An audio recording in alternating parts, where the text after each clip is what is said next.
e con suo grande stupore vide uscire dal cespuglio un cucciolo d'uomo nudo.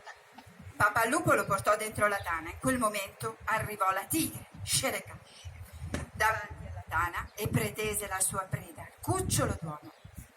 Ma a quel punto mamma lupo si alzò e rispose che il consiglio del branco avrebbe deciso della sorte del bambino. Mamma lupo chiamò il cucciolo d'uomo Mowgli, che significa ranocchio, e quando il consiglio si riunì decise che il cucciolo d'uomo sarebbe rimasto a vivere con mamma lupo e papà lupo.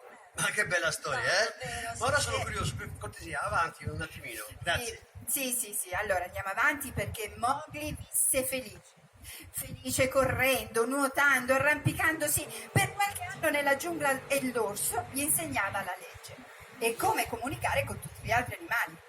Un giorno alcune scimmie proposero a Mowgli di diventare uno di loro, ma lui saggiamente rifiutò. E allora le scimmie lo rapirono e lo portarono nella loro città antica di pietra in mezzo alla giungla. Grazie però all'aiuto della danza ipnotica del serpente Kaa, riuscirono a liberare Mowgli e a riportarlo a casa. Sì, benissimo, quindi tutto è finito bene. E allora... Che fu rapito da una tigre. Lasciatemi vedere. Così disse Messua, la donna con dei pesanti anelli di rame ai polsi e alle caviglie. Ed essa scrutò attentamente Mowgli, facendosi ombra sugli occhi con la mano. In verità no, non è lui. È più magro, sì, però ha proprio l'aspetto del mio figliolo. A questo punto il prete, che era un uomo furbo e sapeva che Messua era la moglie del più ricco contadino del villaggio, alzò gli occhi al cielo per un minuto e poi disse solennemente: Quello che la giungla ha preso, la giungla ha reso. Conduci il ragazzo a casa tua, sorella mia, e non dimenticare di onorare il sacerdote che vede nella vita degli uomini. Per il toro che m'ha riscattato, disse Mowgli fra sé. Con tutte queste chiacchiere mi pare di essere un'altra volta esaminato dal branco. Ma ebbene, se sono un uomo io devo essere. La folla fece largo quando la donna accennò a Mowgli di seguirla alla sua capanna. E così essa gli dette una buona tazza di latte e del pane, e poi gli posò una mano sulla testa e lo guardò negli occhi, perché pensava che egli poteva essere veramente suo figlio, ritornato dalla giungla dove l'aveva portato la tigre. Natu, ma non ti ricordi il giorno che ti diedi le scarpe nuove? Questi piedi non hanno mai portato scarpe, ma tu somigli molto al mio Natu e tu sarai mio figlio. Mowgli si sentiva disagio. Ricordi? Ora ascolta però, perché Shere Khan è andato a cacciare lontano finché non gli crescerà il pelo, perché anche lui è striato ben bene, ma lui non dimentica, lo sai, vero? Sono stanco questa sera, tanto stanco. E stanco di cose nuove, fratello Bigio. Però tu portamele le notizie, vieni quando vuoi. Sì, verrò, ma tu non ti dimenticherai che sei un lupo. Gli uomini non te lo faranno dimenticare, vero? Me lo prometti? Mai me lo scorderò. Ricorderò sempre che voglio bene a te e a tutti quelli della nostra tana. Ma mi ricorderò anche sempre che sono stato scacciato dal branco. Gli uomini sono sempre uomini, fratellino, e le loro chiacchiere somigliano al gracidare dei ranocchi in uno stagno. Quando scenderò un'altra volta, ti aspetterò fra i bambù a limitare del pascolo. Per 3 mesi da quella notte. Sì, no, però voleva battersi con Dio. Ma dai, vai avanti, va. Vorrei sapere proprio come finisce. Quello che disse, non avendo nessuna conoscenza della religione, fu uno scandalo orribile. E il prete consigliò allora al marito di Messua di metter Mowgli al lavoro al più presto possibile. Quindi fu detto a Mowgli: Zoppica, perché è nata zoppica. lo sanno tutti. Dire che c'è lo spirito di un usuraio nel corpo di una bestia che non ha mai avuto il coraggio di uno sciacallo. Oh, e far discorsi da bambini. Ah, il capo del villaggio spalancò tanto d'occhi. Buldeo rimase un momento muto per la sorpresa, ma poi disse: È il mammocchio della giungla che parla. Il governo ha messo una taglia di 100 rupie sulla testa della tigre. Questo non lo sai, marmocchietto, vero? Non lo sai, perciò stai zitto quando parla uno che è più vecchio di te, capito? Sì. Mowgli si alzò per andarsene. Sì.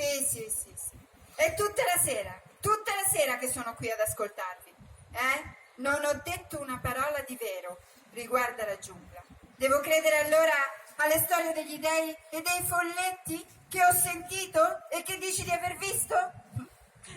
Buldeo soffiava e sbuffava per l'impertinenza di Mowgli e disse: Sarebbe ora che questo ragazzino andasse a guardare le mandrie. È costume della maggior parte dei villaggi indiani di mandare alcuni ragazzi a condurre al pascolo i boi e i bufali la mattina per tempo e ricondurli a casa la sera, finché i ragazzi stanno vicini alle mandrie e sono sicuri, perché nemmeno la tigre osa attaccare una folla di buoi, ma se si allontanano per cogliere i fiori o dar caccia alle lucertole sono qualche volta portati via. E così fu che Mowgli attraversò la strada del villaggio all'alba, in groppa a Rama, che era il grosso toro capomandria, e insieme ai bufali. Si alzarono, uscirono dalle stalle ad uno e lo seguirono. I bufali... Io non ho paura di Shere Khan, ma Tabaki è molto astuto. Sì, lo so, ma non preoccuparti. Ho incontrato Tabaki all'alba. Ora sta raccontando la sua bravura agli avvoltoi. Ma mi ha detto tutto, sai. Sì, il piano di Shere Khan lo so. È di aspettarti alla barriera del villaggio stasera. Aspetta te e nessun altro. Se ne sta steso nel gran burrone asciutto. Ha ammazzato un cinghiale ed ha anche bevuto. Ricordati che Shere Khan non è mai stato capace di digiunare, nemmeno per amor di vendetta. Che sciocco! È proprio sciocco, è peggio di un cucciolo. Ha mangiato e ha anche bevuto. E crede che io aspetterò anche magari che abbia dormito? Dov'è che sei adagiato, È disceso giù per un buon tratto a nuoto nel fiume per far perdere la sua traccia, sì. Gliel'ha insegnato Tabaki. Questo lo so, lui non ci avrebbe mai pensato da solo. Mowgli rimase con un dito sulla bocca a pensare. Dunque, posso far girare la mandria attraverso la giungla fino all'apertura del burrone e poi buttarmi dentro al precipizio. Ma se la svignerebbe dall'altra parte, allora bisogna bloccare anche l'altra uscita. Fratello Bigio, potresti dividermi la mandria in due? Ma io forse no, ma ho condotto con... Abbiamo un affare serissimo per le mani. Senti, dividimi in due la mandria che è là e tieni insieme le vacche ed i vitelli da una parte, i tori e i bufali dall'altra. I due lupi si misero a correre serpeggiando come in una figura di danza, dentro e fuori la mandria, che sbuffando e alzando la testa si divise in due gruppi. In uno le femmine si erano così percosse di roccia e roccia. Dopo un lungo silenzio si udì il lungo ruggito della tigre. Chi c'è? Chi è che mi chiama? Sono io, Mowgli, il ladro di bestiame. È ora di venire alla rupa del consiglio. Akela lanciò l'urlo di caccia e i bufali si precipitarono l'uno sull'altro come imbarcazioni giù per una rapida, facendo schizzare intorno la sabbia ed i sassi. Una volta lanciate, non c'è più speranza di fermarli e rotolarono giù per il... La sua pelle farà una magnifica figura sulla rupe del consiglio. Bisogna mettersi subito al lavoro e fare in fretta.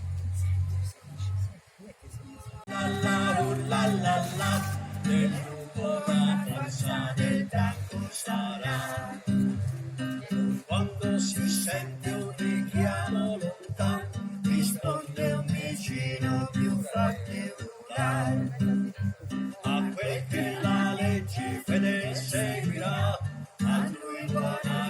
caccia si ripeterà. La, a lui buona caccia si ripeterà. Il demone cuccio via via crescerà e forte ad ardito col clan caccerà, finché sulla rupe un porterà